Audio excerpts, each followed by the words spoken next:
Hola, ¿qué tal? Buenas noches, queridos espectadores de Estado de Alarma. Estamos en el epicentro de la protesta, estamos en la calle Núñez de Balboa, una de las más populares de Madrid, sobre todo durante la pandemia, durante el confinamiento impuesto por el gobierno, este estado de excepción encubierto en el que calles como Núñez de Balboa se hicieron famosas por proclamar y reclamar esas libertades que habían sido arrebatadas a los ciudadanos de Madrid. Estamos escuchando muchas caceroladas desde los balcones ahora mismo. Estamos llegando justo a ese punto. Ya estamos aquí. Estamos en Núñez de Balboa. Están escuchando a la gente protestar, esos ruidos, esas cacerolas.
Hola, muy buenas amigos de Estado de Alarma. Aquí estamos una semana más en el Periscopio para adentrarnos en las elecciones de los Estados Unidos y ver cómo analizar, en compañía de nuestros expertos, cómo está evolucionando la campaña electoral. Hoy me vais a permitir que os hable de un libro, porque muchas veces nos mandáis correos, mensajes de qué libro podéis leer, pues bueno, para no leer esa basura podemita que podéis encontrar en las estanterías de muchas librerías.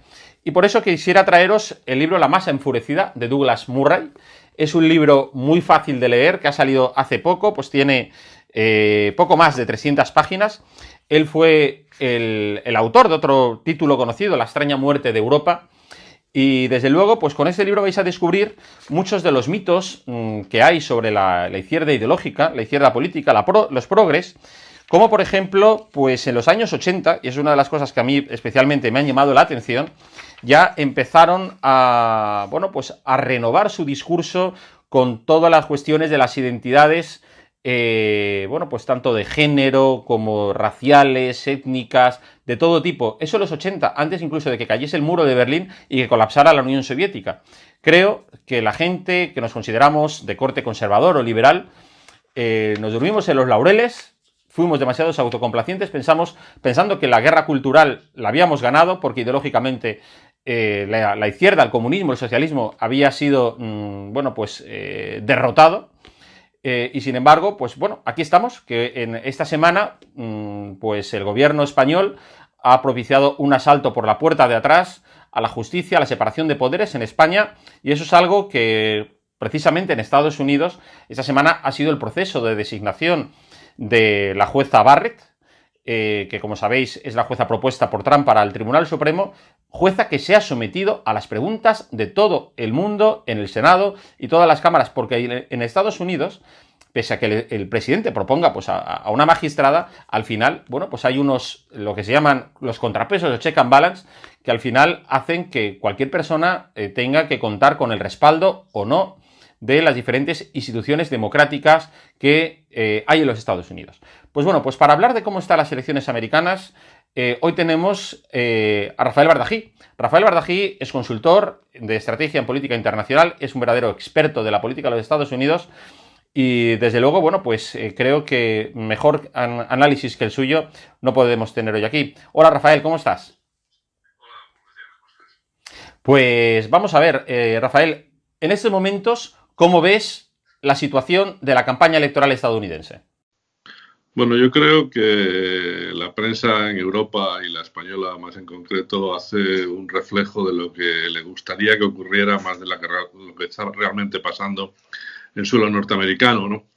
Es verdad que las encuestas genéricas y globales dan una ventaja relativamente ligera al candidato demócrata, a Biden, pero también es verdad que estas encuestas son muy poco representativas de lo que ocurre realmente, porque en Estados Unidos no todos los estados pesan lo mismo, no todos los estados influyen de una manera decisiva en favor de uno u otro candidato, y en cualquier caso se han repetido, como en casi todas partes, bastante ilusorias y falsas en las últimas elecciones, ¿no? Es verdad, como digo, que las generales dan una variación entre 6 y 9 o 10 puntos de ventaja al candidato demócrata, pero también es verdad que hay otras encuestas que ponen de relieve que quizás ese sueño demócrata no sea tan realista como pretenden muchos, ¿no? Por ejemplo, Gallup sacó la semana pasada una encuesta de satisfacción sobre los ciudadanos, ¿no? Diciendo, ¿usted cree que está mejor que hace 4 años? Y una abrumadora mayoría, cercana al 60%, contestó rotundamente que sí, que se encontraba mejor vital y económicamente, a pesar de la pandemia y a pesar de todas las dificultades que este año 2020 ha entrañado para todos y en Estados Unidos igualmente, pero que estaban más contentos y que se encontraban en una situación mejor objetivamente que hace 4 años. Y ese es un índice que siempre ha favorecido a quien poseía la mayoría, ¿no? Y está claro que Trump, en ese sentido, pues juega con una ventaja, ¿no? En segundo lugar, la polarización extrema que se vive gracias a esa política de división y agresividad permanente, ¿no? que han llevado a cabo los demócratas en su hacia el ala más radical, ¿no? Casi socialista en Estados Unidos, hace muy difícil el trasvase de votos de un lado a otro, ¿no? Por lo tanto, la clave quizás para entender el resultado pueda ser la capacidad de movilización de los propios votantes, ¿no? En Estados Unidos la abstención es tremenda, ¿no? En las elecciones presidenciales y en otro tipo de elecciones. Por lo tanto, ahí habría que ver quién ha movilizado, quién está movilizando más a su base. Y hay dos elementos, ¿no? Que me parecen relevantes. Uno, el número de registrados para votar. Los republicanos este verano han registrado cerca de 200.000 nuevos votantes frente a unos 50.000 por parte del Partido Demócrata, ¿no? Es decir, parece que la base del Partido Republicano a favor de Trump en este momento está más movilizada, ¿no? Y en segundo lugar, también hay otro elemento, y es una encuesta también de Gallup que demuestra que efectivamente el apoyo de los suyos a cada candidato es mayor y los lazos de unión de los votantes con su candidato es mayor en el caso de Trump que en el caso de Biden, ¿no? También por una abrumadora mayoría, ¿no? Y en ese sentido, bueno, pues yo creo que a pesar de todo lo que dicen las encuestas generales, la batalla no está decidida, está abierta y posiblemente Trump goce de una callada o silenciosa o secreta ventaja en estos momentos. Porque tú crees entonces que el Partido Demócrata, como hace 4 años, vive instalado actualmente en una burbuja. Yo creo que vive instalado en una deriva muy peligrosa, donde el candidato Biden es prisionero de un ala socialista, un ala radical, un ala multiculturalista, que intenta reinventar la historia y la realidad social de Estados Unidos, ¿no? La campaña actual del New York Times, por ejemplo, de pensar que Estados Unidos nació en 1719 y no en 1776, como todos hemos estudiado y sabemos, pues va en ese sentido, ¿no? De reinterpretar la historia, ¿no? Como está ocurriendo en otros países, incluido España, ¿no? Por desgracia. Sí, precisamente te iba a decir yo, o sea, es muy llamativo, pero hay que ver las enormes similitudes que existen entre el Partido Demócrata y el Partido Socialista de Pedro Sánchez en la actualidad. O sea, yo creo que es más. Es decir, el Partido Socialista Español tiene más puntos en común en la actualidad, quizá porque en el resto de Europa los socialistas están, como que le dicen, desaparecidos. Véase pues en Alemania, en Francia, en Grecia, etcétera. Pero las similitudes entre el Partido Demócrata y el Partido Socialista, como tú dices, en temas de multiculturalismo, en temas de guerra cultural, en cuestiones raciales, etcétera, o bueno, sin ir más lejos, tienen muchos elementos en común. ¿Tú lo ves igual? Sí, sí, en política migratoria, por ejemplo, por citar otro caso. No, es sorprendente el paralelismo de lo que se está viviendo y se está jugando electoral y políticamente en Estados Unidos y en España. Son dos países donde hay unas fuerzas revolucionarias, no que quieren hacer algo como una revolución, sino una revolución real, ¿no? Que quieren cambiar el régimen de arriba abajo. En Estados Unidos los demócratas y su ala más radical, y aquí este binomio que ha surgido de las cenizas del socialismo y el comunismo, que es Sánchez y Pablo Iglesias. Por lo tanto, sí, hay una sorprendente paralelismo histórico, ¿no? Por desgracia de los americanos y por desgracia de los españoles, que lo sufrimos, ¿no? Sin duda. ¿Pero crees que eso se debe, por ejemplo, no sé, es decir, porque yo eso también me lo pregunto, es decir, ¿cómo puede ser que dos países que distan tanto geográficamente y que han tenido una evolución en las historias de su partido? El Partido Demócrata siempre se decía que aquí en España sería un partido pues más bien de centro-derecha, pero sin embargo, como tú estás hablando de esa deriva hacia la izquierda, hasta la extrema izquierda que está llevando a cabo el partido de Joe Biden y viendo también lo que está haciendo Sánchez, ¿a qué se debe que sigan esos cursos tan paralelos? ¿Es posible, por ejemplo, las fuerzas del globalismo que hay detrás que están alimentando ideológicamente a estas formaciones, que las están nutriendo, las están respaldando? Bueno, yo soy menos partidario de interpretaciones de conspiraciones globales, ¿no? Que aunque las haya, casi nunca van a buen puerto. No, yo creo que hay elementos de las sociedades que los compartimos. Por ejemplo, la educación. La educación, los conservadores en Estados Unidos, por no decir del centro derecha o el blandiblue este del centro derecha que hay en España, la ha dejado en manos de la izquierda. Y eso, generación tras generación, en los colegios, en la educación primaria, en la superior y en la educación secundaria y en la universidad, al final da sus frutos, ¿no? Es decir, de pensar que se ha estado enseñando que Colón era un genocida, pues acaba estando con el derrumbamiento y las pintadas o, en fin, en las peticiones que vemos incluso en México, ¿no? Para quitar las estatuas, borrar la historia y hacer que los aztecas eran buenos y no se comían a otros indios, ¿no? Por ejemplo. Yo creo que la batalla de la educación se ha perdido porque no se ha dado, ¿no? Es decir, en España, cuando gobernaba el Partido Popular o la UCD, en fin, nunca se ha abordado con rigor una reforma educativa seria que ponga en valor las humanidades, el mérito, el esfuerzo, y eso también ha pasado en las universidades no técnicas en Estados Unidos, por desgracia, ¿no? Y por no decir del bachillerato americano, ¿no? Y en segundo lugar, hay otro elemento de concomitancia, que es la prensa, ¿no? La prensa se ha convertido no en un exponente de la realidad, no en un control del gobierno, sino en un ariete político en manos de unas fuerzas concretas y muy radicales, ¿no? También producto de que esa educación en las facultades, en los colegios de periodismo, pues también se ha vivido así, ¿no? Por lo tanto, yo creo que ahí hay dos cosas que han pasado en ambos países y que ha contribuido a que cuando llega alguien que se les escapa a la lógica y un poco al control, pues se genere una revuelta permanente en contra. La ventaja es que en Estados Unidos tienen un presidente que está dispuesto a luchar contra ello y poner todo lo que tiene que poner encima de la mesa, y aquí lo tenemos en el gobierno, ¿no? Y no hay nadie en la oposición que se parezca a Trump para tener la inteligencia de cómo vencer a este gobierno radical, ¿no? O sea, ¿quieres decir que el trumpismo aquí en España lo representa Sánchez? Una buena pregunta.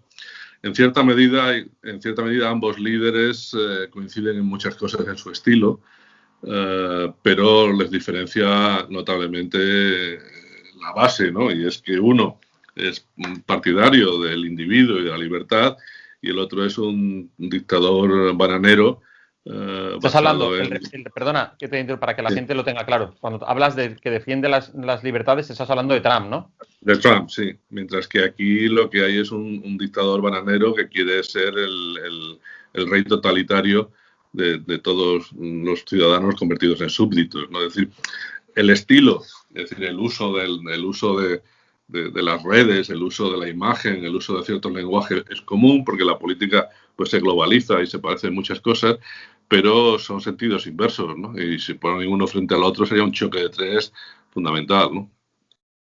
Uh-huh.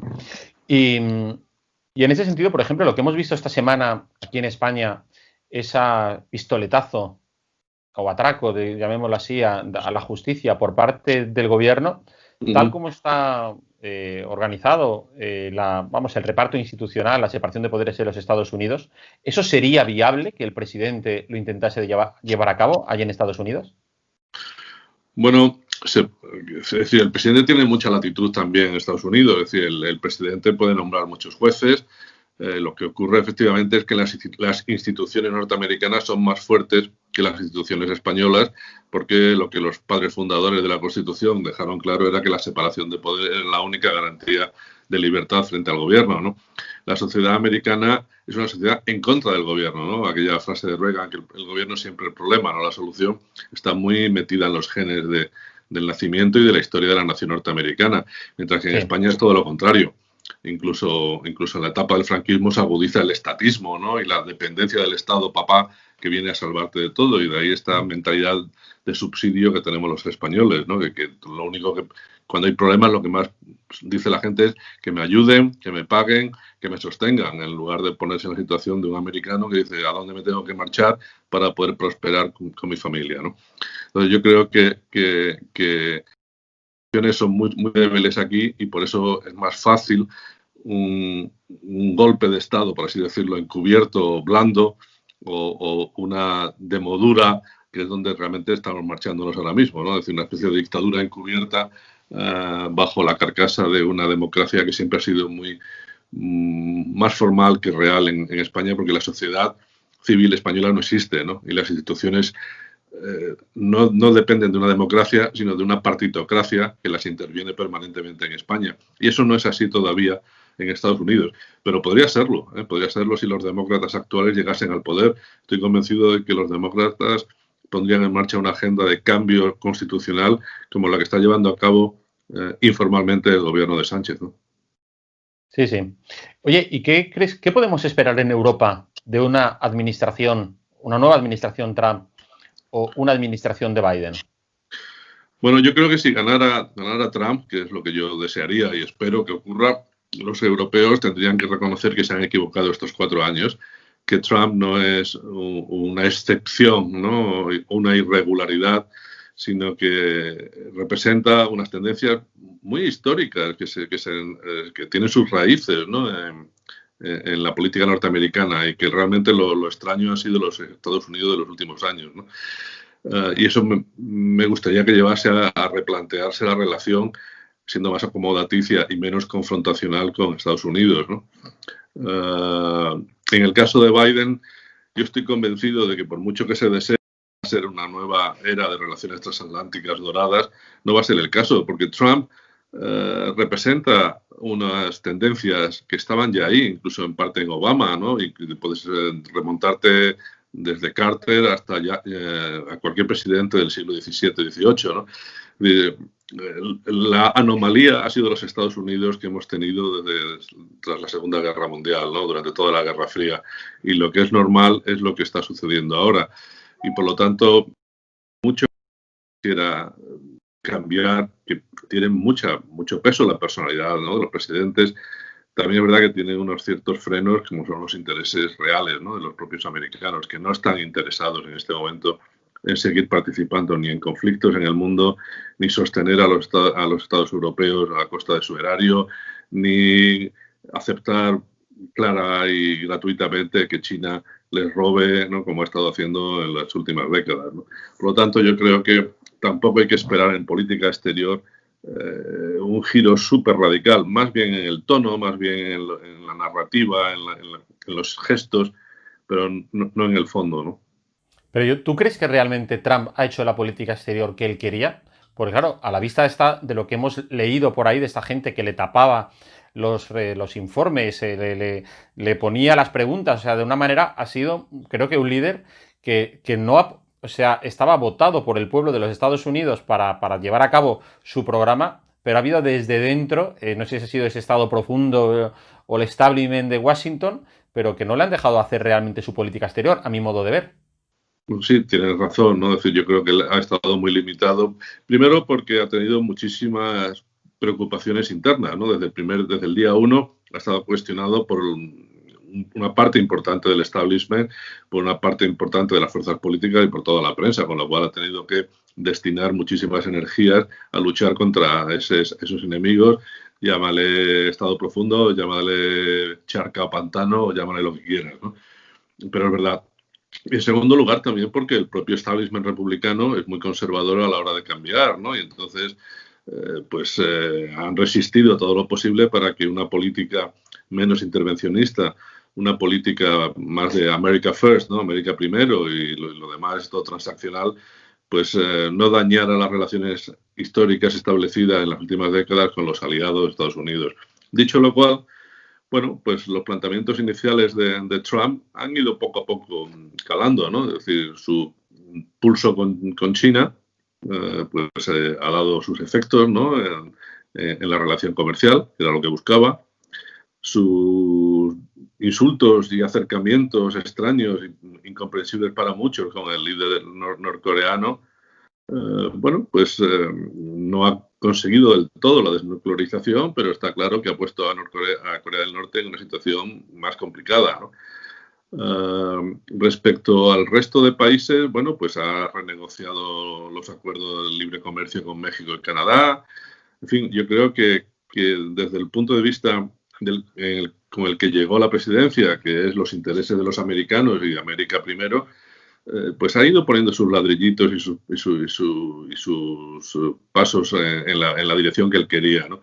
Yo creo que si tuviera un segundo mandato en el cual ya se encontrara más libre de tener que perder tantas energías en la lucha doméstica, igual acelera algunos de esos puntos, ¿no? Lo cual hace pensar que para Europa también pues habrá que replantearnos un poco cómo lidiar con este nuevo Trump, ¿no? Pero yo creo que ha hecho cosas, ¿no? Más de lo que se le reconoce, ¿no? Por ejemplo, de hecho, yo creo que para aquellos que son tan críticos, me refiero aquí en Europa, sí, con la política que ha seguido Trump con nosotros, bueno, yo creo que Trump si no el primero, bueno, sí, prácticamente diríamos el primer presidente de los Estados Unidos desde la Segunda Guerra Mundial que nos ha dejado a los europeos crecer. O sea, nos ha dado una autonomía que hasta ahora nunca a nadie nos había dado.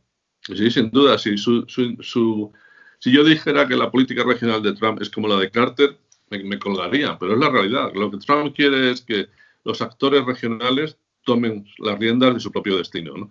Que él apoyará desde la distancia y en situaciones extremas, ¿no? Pero que ya somos todos mayorcitos, todos tenemos la riqueza y el desarrollo como para cuidarnos de nosotros mismos. Lo que pasa es que los europeos, en lugar de aprovechar esa oportunidad, hemos preferido insultarle y volver a hacer lo de siempre, nada, ¿no? Es decir, pero sin embargo, por ejemplo, otras zonas como el Oriente Medio, pues están siendo transformadas muy profundamente, ¿no? Lo último que hemos visto en los últimos días ha sido la firma de los reconocimientos mutuos entre Israel y los países algunos países del Golfo, ¿no? Cosa que todo el mundo, incluido Biden, decía hace 2 años que jamás ocurriría, ¿no? Bueno, pues cambiar la perspectiva, cambiar las normas básicas y introducir nuevas visiones es lo que ha hecho Trump, ¿no? Por desgracia, como digo, entre el Russian Gate y otra serie de escándalos que le han ido dominando la agenda, no nos hemos querido dar cuenta, pero la realidad es que se ha cambiado mucho en el mundo desde que él llegó a la Casa Blanca hace 4 años, ¿no? No, has citado el caso de Oriente Medio y desde luego en el lío que nos metió Barack Obama, bueno, vamos a ver, el lío en Siria no lo empezó Barack Obama, pero me refiero la política que siguió, la estrategia que siguió en Siria fue de auténtico fracaso. Y con Trump, afortunadamente, bueno, lamentablemente en Siria sigue habiendo un conflicto, sigue muriendo gente, pero desde luego el Carajal en el que estaba Siria cuando llegó Trump, pues afortunadamente el Estado Islámico ha sido derrotado, aunque queden pequeños reductos. ¿Cómo lo ves tú? Sí, que la política de no intervención directa, ¿no? De no tropas en el terreno, tenía su sentido, ¿no? También es verdad que ha dejado cierto espacio a Rusia, pero bueno, entre unos y otros, la estrategia de acabar o de al menos reducir en gran medida a la influencia y la presencia de Estados Islámicos se ha conseguido, ¿no? Es verdad que Siria sigue siendo una guerra, no, unas guerras internas que están ahí, ¿no? Pero quizás es que no hubiera habido manera de poder evitarlas o de poder vencer unos a otros, ¿no? Y sin embargo esa distancia prudente con algunas intervenciones muy puntuales, pues yo creo que a la larga ha dado sus frutos, ¿no? Pero sobre todo yo creo que lo que ha permitido es que para los países de la zona vean que o crecen entre ellos y se ponen de acuerdo en los intereses estratégicos o se iban a ver abandonados, ¿no? Bajo influencias poco deseables como podría ser, por ejemplo, la de Irán, ¿no? Y eso ha hecho los realineamientos que estamos viendo, ¿no? Lo que hace Estados Unidos es decir, oiga, no cuenten que yo voy a ser el sheriff permanente para todos ustedes y pónganse las pilas porque tienen de sobra capacidad para hacerlo si quieren, ¿no? Y efectivamente yo creo que ese paso atrás que se veía como una abdicación, al final lo que está dando es un terremoto geoestratégico en la zona con resultados muy positivos, ¿no? Oye, ¿y tú que tienes buenos contactos en Washington? ¿Cómo desde la administración estadounidense ven al gobierno de Sánchez, al gobierno actual aquí en España? Bueno, lo ven con una extrema preocupación, pero también es verdad que España, por desgracia, no está en el centro de sus preocupaciones, ¿no? De momento, ¿no? Es decir, España ha pasado a ser un país no ya minúsculo o pequeño, sino prácticamente invisible, ¿no? Lo que sí es verdad es que les preocupa mucho de algunas cosas, por ejemplo, la relación con Venezuela, un país en el que está en el centro de la agenda exterior del presidente Trump, ¿no? Pero en sí, por desgracia, pues Europa es poca cosa y España es un apéndice ahí al sur en el cual o nosotros nos salvamos de nosotros mismos o, en fin, ellos no van a prestarnos un gran apoyo ni en una ni en otra dirección, me temo, ¿no? No somos esenciales para nada. Pero en estos momentos la relación entre ambos países, al menos en lo que es política exterior, es bastante frío. Sí, claro, sin duda, ¿no? Es decir, cuando una persona lo que ve es que el gobierno de otro país va en la dirección equivocada y que no tiene nada que cooperar o se niega, pues lo lógico es que se mantiene una carcasa formal de relaciones diplomáticas, que para eso están los diplomáticos y los ministros de Asuntos Exteriores, pero que no hay nada de fondo estratégico ni hay ningún interés en cooperar en cosas serias, ¿no? Y además esto, para nuestra desgracia, pues acabará teniendo un precio también en el aspecto económico, en las relaciones de inversión, etcétera, etcétera, porque todo transpira, ¿no? Y cuando los gobiernos ven con malos ojos a un gobierno de otro país, pues todo eso se traduce en opciones de empresas que mejor van a otro sitio, ¿no? Bueno, por desgracia eso es lo que nos ha tocado vivir, ¿no? Yo creo que la puntilla que va a poner, bueno, una de tantas puntillas que van a todavía a distanciar más a España de los Estados Unidos, va a ser la decisión final sobre la cuestión del 5G, que como sabemos Estados Unidos en varias ocasiones ha advertido a los países europeos a que no dejen entrar en el mercado a China, en este caso a través de Huawei, pero España se ha puesto de perfil. Sí, no, pero sí, eso es uno de los elementos, ¿no? Pero luego hay muchas otras, ¿no? Es decir, aparte del tecnológico, que es sin duda una pieza clave en la política de Trump, ¿no? Pero tenemos pues los apoyos a la jurisprudencia internacional, ¿no? Tenemos el apoyo a la Corte Penal Internacional en contra de soldados americanos, israelíes y otros. En fin, hay elementos de fricción suficientes como para que la relación militar que hemos mantenido básicamente desde la época de Zapatero, ¿no? Inalterada, de tener ahí unas tropas desplegadas en rota hacia África y unos barcos que se aprovisionan en la base naval, pues no sea tan esencial como pudiera haberlo sido en años pasados, ¿no? Sin duda. Sí, sí. ¿Tú crees precisamente que España, por este asalto a la justicia que está intentando llevar a cabo el gobierno socialcomunista de Sánchez Iglesias, se convertirá en la nueva Polonia o Hungría de la Unión Europea? Yo nunca he sido un gran creyente en la capacidad de la Unión Europea para influir en sus Estados miembros, salvo en casos muy excepcionales. Y no lo veo, no veo que vaya a ser nuestra situación, ¿no? Ha habido mucha gente en España en la oposición que decía, bueno, la Unión Europea no va a permitir esto, ¿no? Yo creo que la Unión Europea prefiere meterse con países como Polonia y Hungría a enzarzarse en disputas de escaso resultado con el gobierno actual español por una sencilla razón. Y es que el gobierno español tiene una gran baza en su seno, que es Podemos, que dice yo me salgo de la Unión Europea, ¿no? Y esa amenaza a la Unión Europea le pone muy nervioso. Por lo tanto, yo creo que la Unión Europea no va a impedir una deriva totalitaria en nuestro país y que cuando quieran darse cuenta realmente, si es que se quieren dar cuenta al final de lo que está pasando, pues yo creo que va a ser muy tarde. O sea que no tengo ninguna esperanza ni confianza en que Bruselas vaya a ayudarnos a librarnos del gobierno. O sea, ni siquiera condicionando las ayudas estas de los 140.000 millones. Sí, bueno, eso puede que condicionen, puede que al final hagan, en fin, algún plazo, que pongan alguna... Pero ni creo que nos vayan a intervenir, ni creo que nos vayan a monitorizar políticamente, ni creo que vayan a deslegitimar en alguna medida el asalto a la justicia que estamos viviendo, ¿no? Me temo que prefieren meterse con los gobiernos nacionalistas, conservadores, con los totalitarios de izquierda en el seno de la Unión Europea, ¿no?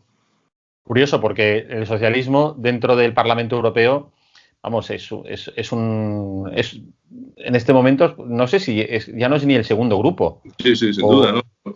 Pero hay que tener en cuenta algo, ¿no? Es decir, la socialdemocracia, ese consenso que se ha forjado durante décadas, lo representan ahora los partidos como el Partido Popular en España, ¿no? Esa cosa que se llamaba de centro-derecha, ¿no?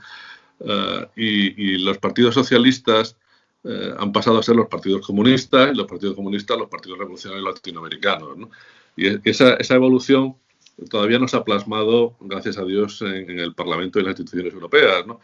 Pero bueno, llegará su día. Pero en cualquier caso, es decir, aquí mientras sigamos en la ficción de que los partidos socialistas son partidos socialdemócratas, pues la Unión Europea se moverá un poquito en función de sus intereses, los miembros, ¿no? Más que la Unión Europea, que es una entelequia. Pero no van, es decir, no creo que vayan a impulsar cambios fundamentales. Es decir, no hicieron nada en contra de los socios de Podemos en Grecia, ¿no? Aunque sí lo hicieron en Italia, ¿no? O sea, la Unión Europea se ha caracterizado en los últimos años por intervenir allí donde hay gobiernos conservadores y permitir y alentar reformas de los partidos de izquierda, ¿no? Por eso no creo que vayan a hacer nada frente a nosotros, frente al gobierno.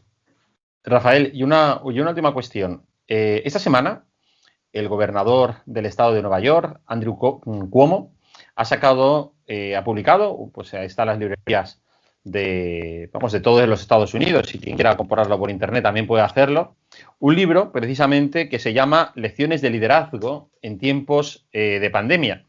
Bueno, pues por situar un poco a nuestros espectadores, hay que recordar que solo el estado de Nueva York tiene a fecha de hoy más de 33.000 fallecidos. Es un estado que tiene 19 millones y medio de habitantes, pero la cifra suya de fallecidos por coronavirus es 3 veces más que Texas, estado gobernado por los republicanos y que tiene, pues bueno, no el doble de la población, pero si Nueva York tiene 19 y medio, pues Texas está alrededor de los 30 millones y cuyo pues gobernador, el republicano Greg Abbott, ha logrado pues que el número de víctimas, que siempre son una desgracia para todos, sea de 590 personas por millón de habitantes, frente a las 1.716 víctimas que hay en Nueva York. Es curioso. O sea, que un señor, un demócrata, un socialista, el señor Andrew Cuomo, se permita el lujo de sacar un libro para dar lecciones de liderazgo en tiempos de pandemia. No sé si le habrá, el presidente Sánchez le habrá pedido un ejemplar dedicado, pero seguro que escribe el uno. ¿Tienes interés en leerte tú este libro?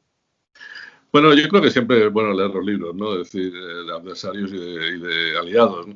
En cualquier caso, es decir, Cuomo lo ha hecho fatal, está claro, y yo a mí me pilló cuando aquí empezó el estado de alarma en Estados Unidos y he podido comprobar cómo aquellos estados que no siguieron el confinamiento frente a aquellos estados que sí lo hicieron más estricto y luego los que han abierto antes frente a los que han mantenido el confinamiento después, al final la tasa de hospitalizados y muertes viene a ser prácticamente la misma, ¿no? Es decir, que lo que aquí nunca se ha querido hacer que es un buen comité científico en la mano de la oposición, que estudiara las distintas alternativas, desde la sueca hasta la israelí o la neozelandesa, pues yo creo que ahora sería el momento oportuno para que los españoles se dieran cuenta de por qué Suecia, que nunca hizo un confinamiento, tiene tasas más bajas que los que hemos estado confinados en extremo en Madrid, por no ir más lejos, ¿no? Entonces, bueno, yo creo que Cuomo no puede vanagloriarse de una gestión que ha tenido tanta influencia negativa.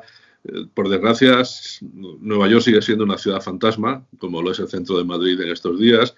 La crisis económica en la ciudad es brutal y yo creo que vanagloriarse de esos logros dice muy poco de un líder, ¿no? Al contrario, y sin embargo, lo que exigía la situación, es decir, el discurso que ha hecho Trump después de salir del hospital, ¿no?